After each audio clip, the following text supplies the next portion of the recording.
السلام عليكم ورحمة الله تعالى وبركاته.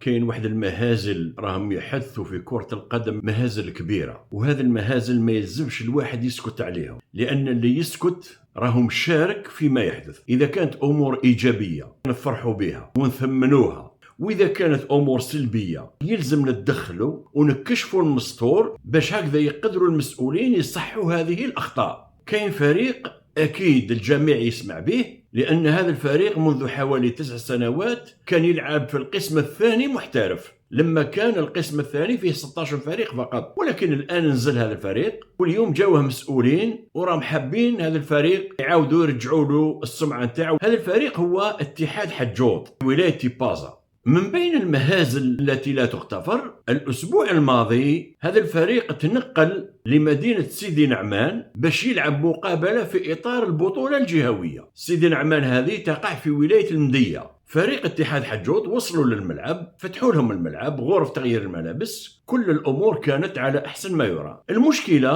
قبل انطلاق المقابلة فريق سيدي نعمان ما عندهمش بذلة رياضية باش يلعبوا هذه المقابلة، وهنا القانون واضح. الحكم من المفروض يمد لهم 15 دقيقة يجيبوا بذلة رياضية ولا يعلن فوز الفريق الزائر. المشكلة أن فريق سيدي نعمان طلبوا من الحكم باش يعطي لهم مهلة باش يدبروا لبسه باش يلعبوا بها. المستوى اللي وصلنا ليه، فريق يلعب في بطولة رسمية تشرف عليها رابطة جهوية ما عندوش بذلة رياضية يلعب بها. حسب أقوال مسيري اتحاد حجوط يقولوا بأن الحكم قال لهم بأنه اتصل بمسؤول، ما قال لهمش شكون هو هذا المسؤول وحكى له الواقعة، ولكن يقول بأن هذا المسؤول قال له حتى وتخلص 15 دقيقة اللي حددها القانون زيد انتظرهم حتى يدبروا بذلة رياضية باش يلعبوا بها المقابلة. حسب أقوال الحكم بما أنه وصلوه أوامر من المسؤول طبق الأوامر، وإن كان الحكم مخطئ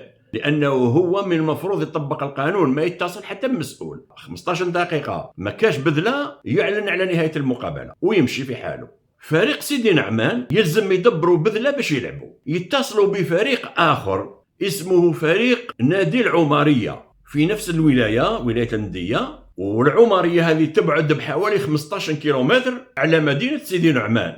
قالوا لهم إذا ممكن تسلفوا لنا بذلة نلعبوا بها المقابلة. فريق العمارية قالوا لهم ما كاش مشكل، تفضلوا روحوا دوا البذلة ولعبوا بها. مشاو المسؤولين تاع سيدي نعمان وجابوا بذلة رياضية باش يلعبوا بها المقابلة. ولكن المشكلة البذلة الرياضية هذه مكتوب فيها نادي العمارية، فريق اسمه سيدي نعمان يلعب ببذلة مكتوب فيها العمارية. كيفاش برشلونة تلعب بقميص مكتوب فيه ريال مدريد؟ ما كاش كيفاه، القانون يمنع.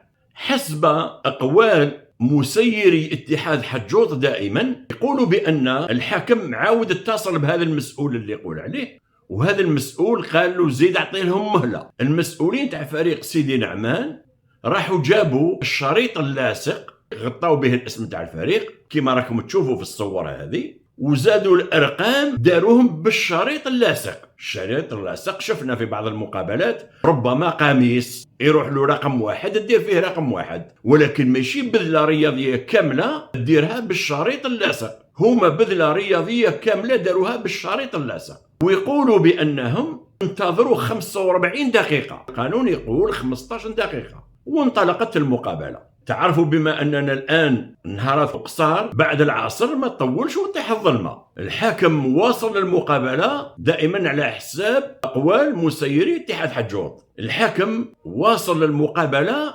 أنا وصلتني الصور اللي راهي أمامكم نتاع البذلة الرياضية بالشريط اللاصق، وإن كان حتى تحت الشريط اللاصق يبان اسم الفريق نادي العمارية، بينما الفريق اللي يلعب هو فريق سيدي نعمان.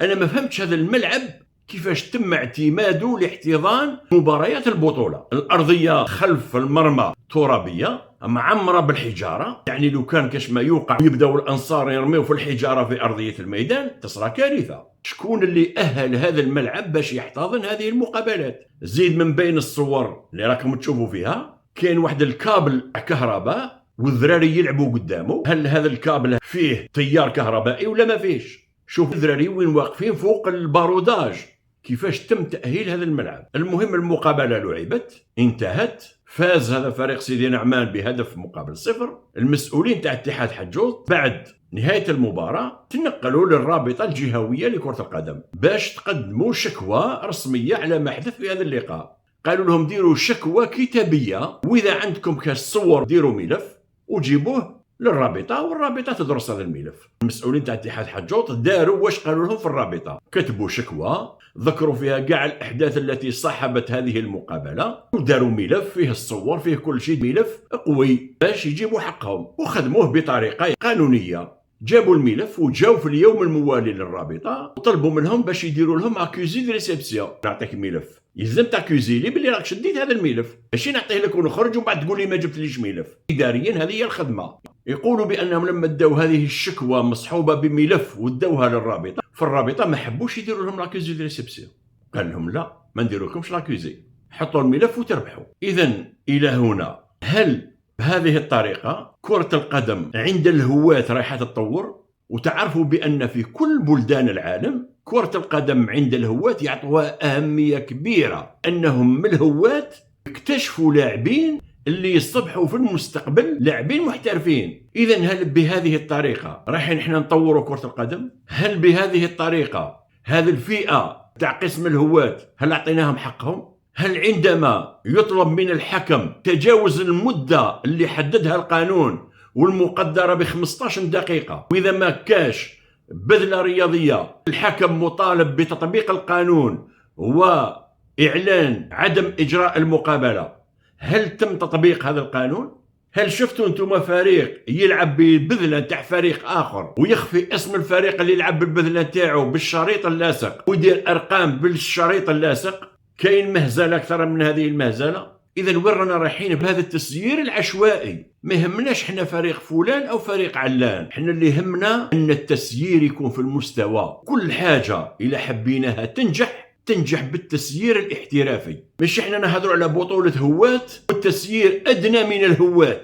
هذه واحدة من عدة حقائق راهي تصلنا دائما. وبداية من اليوم إن شاء الله بربي رايحين نعطوكم واحد المعلومات واحد الحقائق راهم يحدثوا في بعض الرابطات، أكيد رايحين تتفاجئوا، ولكن الحق عليه نور، يلزم نقولوا كلمة الحق. شكرا لكم على الاهتمام ومتابعة هذا الفيديو، على أن نلتقي في فيديو آخر. نقول لكم السلام عليكم ورحمة الله تعالى وبركاته.